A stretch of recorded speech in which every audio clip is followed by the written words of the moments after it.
आज हम लोग श्री सदाशिव की पूजा करने वाले हैं। इनका विशेष स्वभाव ये है कि इनकी क्षमाशीलता इतनी ज़्यादा है कि उससे कोई इंसान मुकाबला नहीं कर सकता। हर हमारी गलतियों को माफ़ करते, वो अगर न करते तो ये दुनिया ख़त्म हो सकती थी, क्योंकि उनके अंदर वो भी शक्ति है जिससे वो इस सृष्टि को नष्ट कर सकते। इतने क्षमाशील होते हुए भी ये शक्ति उनके यहाँ जागृत है और बढ़ती रहती। इसी शक्ति से जिससे वो क्षमा करते हैं, उसी के परिपाक से या कहना से अतिशयता से फिर वो इस संसार को नष्ट भी कर सकते। तो पहले तो हमें उनकी क्षमाशीलता सीखनी चाहिए। किस कदर क्षमाशील, छोटी छोटी चीज़ों को लेकर के हम लोग झगड़ा करते हैं, छोटी छोटी बातों पर हम झगड़ा करते हैं, पर ये किस कदर क्षमाशील है और क्षमा करते करते उस चरम सीमा पर पहुंच जाते हैं जहाँ से इनके अंदर ये नष्ट करने वाली शक्ति जागृत होती है।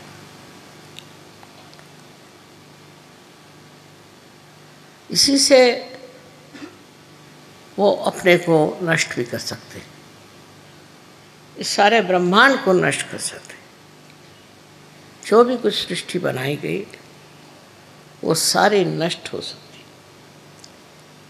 इसलिए हम लोगों को याद रखना चाहिए कि अगर हम क्षमा करना नहीं सीखेंगे, अगर हमारे अंदर क्षमाशीलता नहीं आएगी, तो हमारे अंदर एक दिन बहुत ज़्यादा नष्ट करने की शक्ति आ जाएगी। हम ही लोग अपने ही लोगों को नष्ट करेंगे। इसलिए हर समय दक्ष रहना चाहिए, पता लगाना चाहिए, नज़र रखनी चाहिए कि हम बेकार में तो लोगों पे नाराज़ नहीं होते, बेकार में हम दूसरों के साथ दुष्टता तो नहीं करते। किसी भी हालत में आपको अधिकार नहीं कि आप किसी पर नाराज़ हो। जब शिव नहीं होते तो आप क्यों होते? लेकिन इंसान बहुत ज़्यादा नाराज़ होता है। इतने तो कोई जानवर भी नहीं होते। कोई वजह ना हो तो जानवर कुछ नहीं करता। इसी प्रकार जब हम छोटी छोटी बातों पर बिगड़ते हैं तो याद रखना चाहिए कि एक शक्ति है शिव की, वो भी हमारे अंदर कार्यान्वित है, और वो यही है कि हम जब दूसरों पे बात बात में बिगड़ते हैं, बात बात में नाराज़ होते हैं, उनकी कोई चीज़ हम क्षमा नहीं कर सकते, तो फिर ऐसे इंसान क्या कहाँ पहुँच सकते हैं? जहाँ जहाँ बड़े युद्ध हुए हैं, जहाँ जहाँ बड़ी आफतें आई, वहाँ पर यही कारण रहा है कि मानव जाति को दमन किया गया, नष्ट किया गया। ये शक्ति पहले ही से आ जाती है, बजाय कोई कारण के मनुष्य मनुष्य को ही नष्ट करता है हर जगह। उसकी ये प्रक्रिया क्यों होती है और कैसे होती है, ये बात हम लोगों को सोचना नहीं। यही सोचना है कि हम तो ऐसे शूद्र और निम्न स्तर के कार्य में उलझते तो नहीं। अपने जीवन में हम जितने शांत रहें, शांतिपूर्वक हर एक चीज़ का हल निकालें, उतने ही हमारे भी जीवन में शांति फैल सकती, हमारा भी जीवन शांतिमय हो सकता। किंतु प्रश्न ये है कि मनुष्य अपने ऊपर ही कोई ताबा नहीं रख सकता, अपने को कंट्रोल नहीं कर सकता। उसका स्वभाव ही ऐसा होता है कि उसमें वो बहकता जाता है और उसमें वो संतोष करता है कि मैंने बड़ी अच्छी सबको सज़ा दी, सब पे मैं बिगड़ा, सबसे मैं नाराज़ हो गया। यहाँ तक कि अनेक देशों में ये प्रश्न है, एक देश दूसरे देश से चिढ़ गया या एक ही आदमी चिढ़ता है तो सारे उस देश के लोग लग गए, उद्धार के लिए कोई नहीं मिलेगा, उद्धार के लिए कोई देश के लोग नहीं मिलेंगे, सिर्फ मारने पीटने के लिए और बिगड़ने के लिए फौरन लोग खड़े हो जाएंगे। ये सबसे बड़ी कमाल है। अगर किसी से कहो कि हमें यहाँ उद्धार करना है, वो कहे अच्छा आप करिए, हम देखते रहेंगे। पर वहीं अगर कोई आदमी हाथ में कोई आयुध लेके दौड़े तो उसको कहेंगे भाई हमें भी दो, हम भी मारेंगे। ये मनुष्य की तबीयत समझ में नहीं आती। किसी को मारने पीटने में और किसी को तंग करने में और किसी पे गुस्सा करने में मनुष्य को इस कदर क्या सुख मिलता है। पर अब देख लीजिए, रास्ते पे जाते जाते देखा कि एकदम भीड़ लग गई, क्या हुआ, कुछ झगड़ा हो गया, तो आप वहाँ क्या कर रहे हैं? कोई तो कहेंगे हम भी उसमें शामिल हैं और कोई तो कहेंगे कि हम देख रहे हैं। ये हमारे अंदर जो एक प्रकृति में अजीब सी चीज़ आई हुई है, ये हमारे अंदर से निकालने वाला एक ही है, वो है शिव शंकर। इनकी आराधना से, इनको पूजने से और इनको मानने से, हृदय से मनुष्य का क्रोध, गुस्सा नष्ट हो जाता है। आश्चर्य की बात है कि कृष्ण ने भी सबसे बड़ा दोष मनुष्य का क्रोधात भी जाए थे। क्रोध के साथ में ये सब चीज़ें जागृत होती हैं। अपने यहाँ तो लोग बड़े गर्व से कहेंगे मुझे बड़ा गुस्सा आया उस पर, मैं बहुत नाराज़ हो गया उस पर। इसमें कोई मनुष्यता मुझे तो दिखाई नहीं देती। पर ये बड़ी साधारण सी बात है कि गुस्सा हो जाना, छोटी छोटी बात पर कोई न कोई बहाने ढूंढ के और गुस्सा हो जाना। फिर जब ये सामूहिक हो जाता है गुस्सा, उस सामूहिक गुस्से से बड़ी बहुत सारी बातें हो जाती हैं, युद्ध हो जाते हैं, बहुत सारे घर मिट जाते हैं, बहुत सारी कुटुंब व्यवस्था खत्म हो जाती है। दिन पे दिन मैं देखती हूँ कि बजाय इसके कि मनुष्य का गुस्सा कम हो जाए, वो बढ़ता ही जा रहा है। और बड़े गर्व से कहेंगे कि हमें तो बड़ा गुस्सा है, हम तो बड़े गुस्से वाले हैं।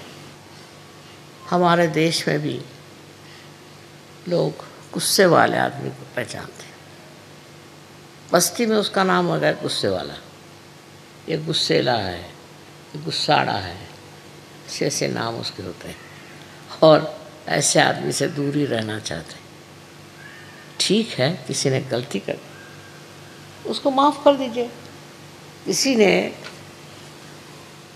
कुछ ऐसा भी काम किया है जो नहीं करना चाहिए, उसे भी माफ़ कर दीजिए, क्योंकि कल ऐसा अगर आप काम करें, आप करें,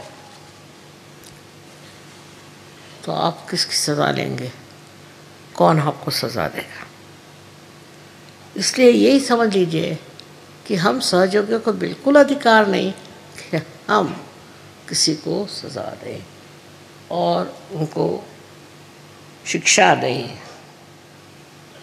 बहुत से लोग तो मैंने देखा बड़े खोपड़ी पर जमा हो जाते हैं। शिव जी को जिसने मान लिया वही असली पार है। शिव जी का स्वभाव जिसके अंदर आ गया वही असली है, और उसके प्रोटेक्शन के लिए भी शिव जी है। जो आदमी सीधा सरल स्वभाव से ही है, उसको घबराने की कोई बात ही नहीं। उसको संभालने वाले शिव शंकर, उसको देखने वाले शिव शंकर। तो इस वजह से आपको उसमें इतना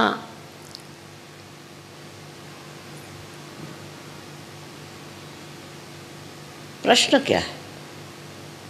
क्यों आप किसी से नाराज होते हैं? अजीब अजीब बातें हैं। कोई साहब कहने लगे कि साहब मैं तो बहुत नाराज़ हूँ इस आदमी से। मैंने कहा क्या हुआ भाई? कह ले इन्होंने हमारे बाप का सब पैसा ले लिया और हमको कुछ नहीं मिला। तो मैंने ये तो आपके बाप का देखना था, आपको पैसा ले लिया तो ले लिया, आप क्यों भी कर रहे हो? कहना इसने कहना चाहिए था किसको कि हमारा पैसा आप दे दीजिए। आप दे देते, आप ऐसा काम करते क्या? फिर आप क्यों चाहते हैं कि वो दूसरा आदमी जो है वो कह दे कि इसको इतना का पैसा दे दीजिए? सारी अच्छाई आप दूसरों से उम्मीद रखते हैं, सारी बुराई जो है उसको आप माफ़ ही नहीं कर सकते। और जो कोई करता है तो उसके लिए आप सोचते हैं कि इसका तो सर्वनाश होना चाहिए। जब तक मनुष्य पार नहीं होता तब तक वो ये भी नहीं देख सकता कि वो क्या है अंदर, इंसान है कि जानवर है, ये भी नहीं समझ सकता। मैं कहूँगी कि जानवर भी बेकार में कभी नाराज़ नहीं होता, अनलेस उसको छेड़े नहीं, वो बेकार में उबलते नहीं रहते। उसमें शिव जी का अंग काफ़ी, पर मनुष्य में कोई मनुष्य में तो ये पूरी तरह से नष्ट हो चुका। वो तो सोचते हैं कि हजारों लोगों को नष्ट करने का हमको अधिकार है। एक वो हिटलर साहब हो गए, उन्होंने न जाने कितने लोगों को मार डाला, वो एक छोटा सा बच्चा तो नहीं पैदा कर सके और इतने लोगों को उन्होंने मार डाला। क्या सोच करके? अपने को वो क्या सोचते थे? और उन जिन लोगों को मारा है उनकी फैमिलीज नष्ट हो गई, उनको माने सारे देश खराब हो गए। तो वो अपने को क्या समझते थे लाट साहब? इस प्रकार के दो चार तो निकलते ही हैं, पर आपको तो इनका उदाहरण नहीं लेना चाहिए। आपके लिए ठीक है, आप सहयोगी हैं, इसलिए आपको क्षमा करना चाहिए। बड़े तबीयत के जो लोग होते हैं वो क्षमा कर देते हैं, क्योंकि क्षमाशीलता बहुत ज़बरदस्त होती है। और यही बात है हमारे शिव शंकर की, इसीलिए उनको सबसे ऊंचा भगवान मानते। स्वयं के लिए उनको कुछ नहीं चाहिए, कुछ भी कपड़े पहन लेंगे, नहीं तो बदन में राख लगा लेंगे, कैसी भी स्थिति हो रह लेंगे, उनको कोई चीज़ की ज़रूरत नहीं।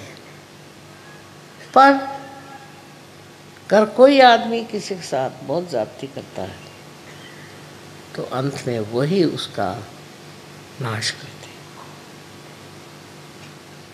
इतनी क्षमा की शक्ति उनमें है, उतनी ही उनमें नष्ट करने की शक्ति है।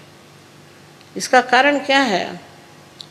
कारण ये है कि मनुष्य उनको देखकर ये समझ ले कि अगर आप किसी के साथ बहुत ज्यादती करेंगे तो आपका ठिकाना हो जाएगा। अब ये सब लोग गए कहाँ? बड़े बड़े आए थे रथी महारथी, इन्होंने इतने धंधे करे और ये गए कहाँ?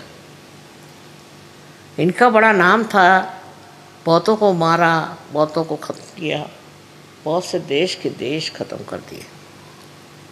आज वो है कहाँ? उनका कोई फोटो भी नहीं लगाता, उनका पुतला तो खड़ा करना छोड़ दीजिए, उनकी शक्ल नहीं देखने जाते लोग। इस तरह का चरित्र आपको अपना नहीं बनाना चाहिए।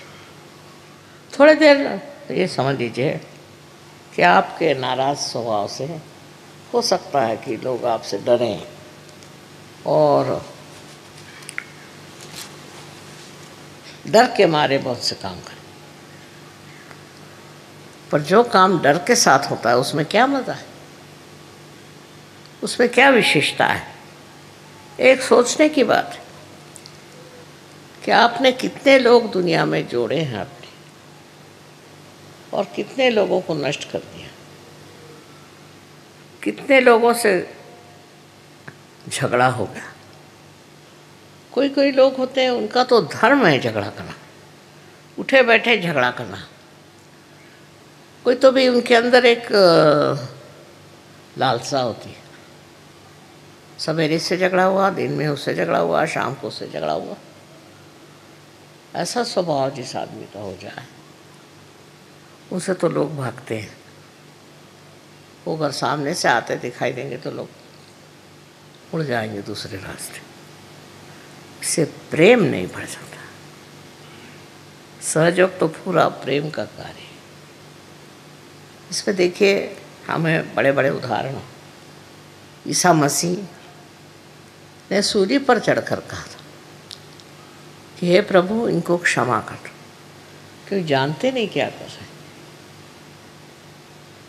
इसी प्रकार हमारे अंदर क्षमाशीलता आ जाएगी तो हम भी शिव जी का, क्या कहना चाहिए, कि शिव जी का सामर्थ्य को प्राप्त करें, उनके गुणों को प्राप्त करें। गुस्सा करना, नाराज होना, ये तो कोई खास चीज़ नहीं। और इसलिए आज के दिन सबको, हमको विचार करना चाहिए कि हम लोग किस कदर दूसरों पे हावी रहते और दूसरों को नष्ट करना चाहते हैं। खासकर हमारे देश में तो मर्दों ने बहुत जुल्म ढाए औरतों पे, और अब भी कर रहे हैं। उसमें सहयोगी को नहीं फंसना चाहिए। ये बेकार की चीज़ है, इसका कोई अर्थ नहीं लगता। शिव जी के आज पूजन में आप लोग सब अपने मन में संकल्प करें कि हम गुस्सा नहीं करें, चाहे कुछ हो जाए हम गुस्सा नहीं करें। गुस्सा का कोई उपयोग ही नहीं, तो क्यों गुस्सा करते हो? अपनी तबीयत खराब होती है। इसलिए आज सब लोग शिव जी को याद करें और उनके गुणों को प्राप्त होने की कोशिश करें। अनंत आशीर्वाद।